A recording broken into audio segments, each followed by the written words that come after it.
परमेश्वर के दैनिक वचन।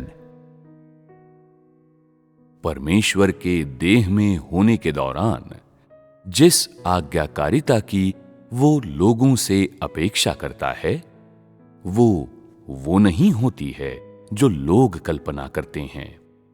आलोचना या विरोध नहीं करना, इसके बजाय वो अपेक्षा करता है कि लोग उसके वचनों को जीवन के लिए अपना सिद्धांत और अपनी उत्तरजीविता की नींव बना लें, कि वे उसके वचनों के सार को पूरी तरह से अभ्यास में ले आएं और कि वे पूरी तरह से उसकी इच्छा को संतुष्ट करें।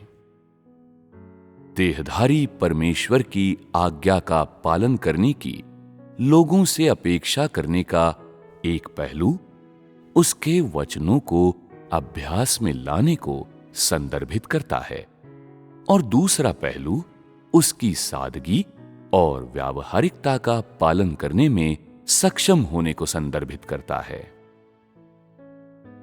ये दोनों पूर्ण होने चाहिए।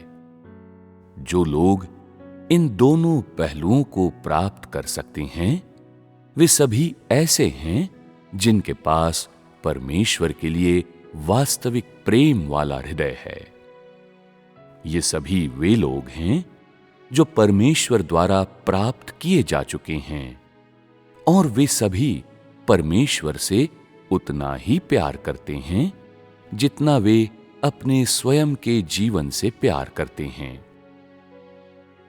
देहधारी परमेश्वर अपने कार्य में सामान्य और व्यावहारिक मानवता दिखाता है। इस तरह उसका सामान्य और व्यावहारिक मानवता दोनों का बाह्य आवरण लोगों के लिए एक भारी परीक्षा बन जाता है। ये उनकी सबसे बड़ी कठिनाई बन जाता है। हालांकि परमेश्वर की सामान्यता और व्यावहारिकता से बचा नहीं जा सकता है। उसने समाधान खोजने के लिए हर चीज का प्रयास किया, लेकिन अंत में वो स्वयं को अपनी सामान्य मानवता के बाहरी आवरण से छुटकारा नहीं दिला सका, क्योंकि अंततः वो परमेश्वर है जो देह बन गया है, न कि स्वर्ग में आत्मा का परमेश्वर। वो ऐसा परमेश्वर नहीं है जिसे लोग देख नहीं सकते हैं, बल्कि परमेश्वर ने सृष्टि में से एक का आवरण पहना है। इसमें अपने आप को अपनी सामान्य मानवता के आवरण से छुटकारा दिलाना किसी भी तरह से आसान नहीं होगा। इसलिए कुछ भी हो जाए, वो अभी भी उस कार्य को करता है जो वो शरीर के परिप्रेक्ष्य से करना चाहता है। ये कार्य सामान्य और व्यावहारिक परमेश्वर की अभिव्यक्ति है, तो लोगों का पालन न करना कैसे ठीक हो सकता है? परमेश्वर के कार्यों के बारे में लोग आखिर क्या कर सकते हैं? वो जो भी करना चाहता है वो करता है। जो कुछ भी जैसा है वो उससे खुश है। यदि लोग आज्ञा पालन नहीं करते हैं तो उनके पास और कौन सी ठोस योजनाएं हो सकती है?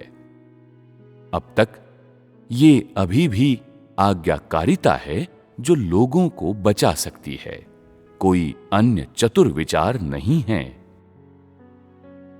यदि परमेश्वर लोगों की परीक्षा लेना चाहता है तो वे इसके बारे में क्या कर सकते हैं?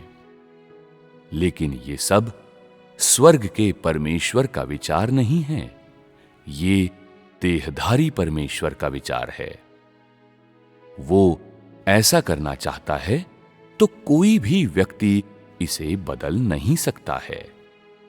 वो जो कुछ करता है उसमें स्वर्ग का परमेश्वर हस्तक्षेप नहीं करता है। तो क्या लोगों को उसकी आज्ञा का और अधिक पालन नहीं करना चाहिए?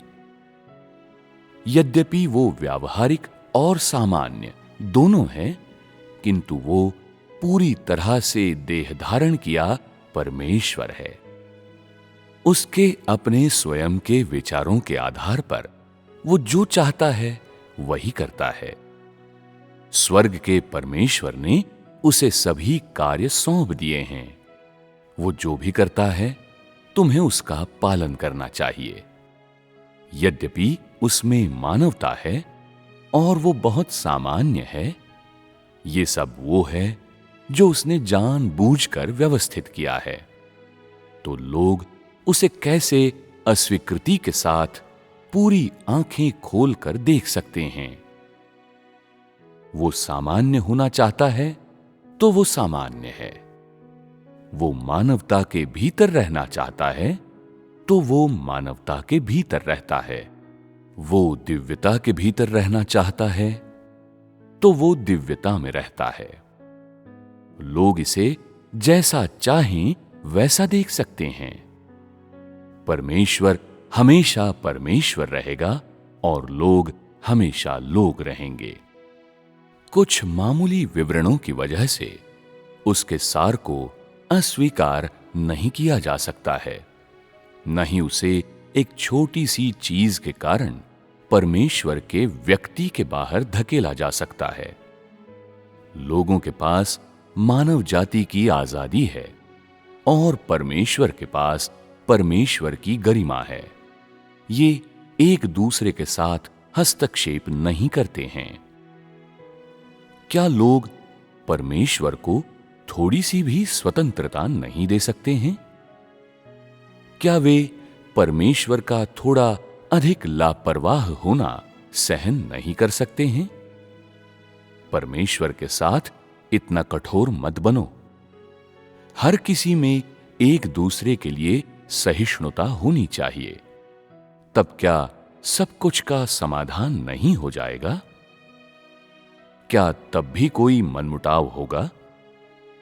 यदि कोई इतनी छोटी सी बात को बर्दाश्त नहीं कर सकता है, तो वो एक उदार चरित, एक सच्चा आदमी होने के बारे में कैसे सोच सकता है? ये परमेश्वर नहीं है जो मानव जाति को एक मुश्किल समय दे रहा है, बल्कि मानव जाति परमेश्वर को एक कठिन समय दे रही है। वे हमेशा राई का पहाड़ बनाकर चीजों को संभालते हैं। वे वास्तव में शून्य में से कुछ चीजें बना लेते हैं और ये बहुत अनावश्यक है। जब परमेश्वर सामान्य और व्यावहारिक मानवता के भीतर कार्य करता है, तो वो जो करता है वो मानव जाति का कार्य नहीं होता है, बल्कि परमेश्वर का कार्य होता है। तथापि लोगों को उसके कार्य का सार दिखाई नहीं देता है। वे हमेशा उसके मानवता के बाहरी आवरण को देखते हैं। उन्होंने इतना बड़ा कार्य नहीं देखा है, लेकिन वे परमेश्वर की साधारण और सामान्य मानवता को देखने पर जोर देते हैं और वे छोड़ेंगे नहीं। इसे परमेश्वर की आज्ञा का पालन करना कैसे कहा जा सकता है? स्वर्ग का परमेश्वर अब पृथ्वी के परमेश्वर में बदल गया है और पृथ्वी का परमेश्वर अब स्वर्ग में परमेश्वर है। इससे कोई फर्क नहीं पड़ता यदि उनके बाह्य रूप रंग एक से हैं या उनका कार्य किस तरह का है। कुल मिलाकर वो जो परमेश्वर का स्वयं का कार्य करता है, वो स्वयं परमेश्वर है। तुम्हें आज्ञा पालन अवश्य करना चाहिए, चाहे तुम करना चाहो या नहीं। ये कुछ ऐसा नहीं है जो तुम्हें चुनने के लिए मिलता है। लोगों द्वारा परमेश्वर की आज्ञा का पालन अवश्य किया जाना चाहिए और लोगों को जरा सा भी ढोंग किए बिना परमेश्वर की आज्ञा का पूर्णतः पालन अवश्य करना चाहिए। लोगों का समूह जिन्हें देहधारी परमेश्वर आज प्राप्त करना चाहता है, वे लोग हैं जो उसकी इच्छा के अनुरूप हैं। लोगों को केवल उसके कार्य का पालन करने की न कि हमेशा स्वर्ग के परमेश्वर के विचारों से स्वयं को चिंतित करने, अस्पष्टता के भीतर रहने या देहधारी परमेश्वर के लिए चीजें मुश्किल बनाने की आवश्यकता है। जो लोग उसकी आज्ञा का पालन करने में सक्षम हैं, वे ऐसे लोग हैं जो पूर्णतः उसके वचनों को सुनते हैं और उसकी व्यवस्थाओं का पालन करते हैं। ये लोग इस बात पर बिल्कुल भी ध्यान नहीं देते हैं कि स्वर्ग का परमेश्वर वास्तव में किस तरह का है, या स्वर्ग का परमेश्वर वर्तमान में मानव जाति में किस प्रकार का कार्य कर रहा है। लेकिन पृथ्वी के परमात्मा को पूर्णतः अपना हृदय दे देते हैं और वे उसके सामने अपना समस्त अस्तित्व रख देते हैं। वे अपनी स्वयं की सुरक्षा का कभी विचार नहीं करते और वे देहधारी परमेश्वर की सामान्य स्थिति और व्यावहारिकता पर कभी भी उपद्रव नहीं करते हैं।